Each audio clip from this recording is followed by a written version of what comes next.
มื้อนี้สิพามาเบิ่งชีวิตแบบบ้านๆอยู่กินแบบบ้านๆกับอาหารอีสานพื้นบ้านนั่นก็คือแกงหน่อไม้นี่คือวิถีอีสานที่แท้จริงเฮาไปตำเครื่องแกงหน่อไม้กันเลยจ้าหลังจากข้างหม้อใส่น้ำยานางแล้วเฮาก็สิมาตำข้าวเบื่อกันก่อนปกๆๆๆๆเสร็จเรียบร้อยแล้วก็ตำพริกพร้อมหอมแดงลงไปใส่เกลือลงไปจักหน่อยเพื่อว่ายามตำมันสิบ่กระเด็นใส่ตาคนเด้อ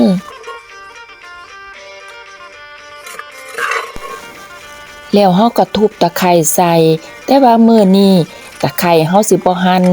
เอาเป็นหัวใส่ไปเบิดทั้งใบทั้งต้นเลยหลังจากนั้น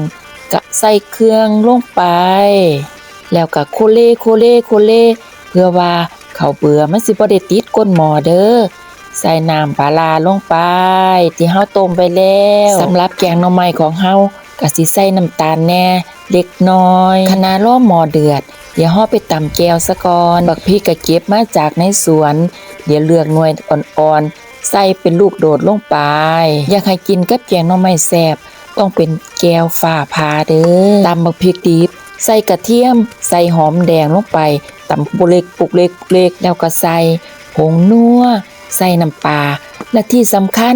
อยากแซ่บอยากหอมก็คือต้องใส่มะกรูดเด้อตำแก้วแล้วเรียบร้อยเดี๋ยวไปชิมหม้อกันเลยอย่าลืมใส่ผงนัวเด้อชิมเบิ่งถ้ามันบ่แซ่บก็หาแนวมาใส่อีกถ้าแซ่บแล้วก็โอเคเลยมื้อนี้เฮาบ่ใส่หยังหลายใส่ผักอีเลิศแล้วก็ใส่โหระพาพร้อมด้วยผักขานั่นแล้ว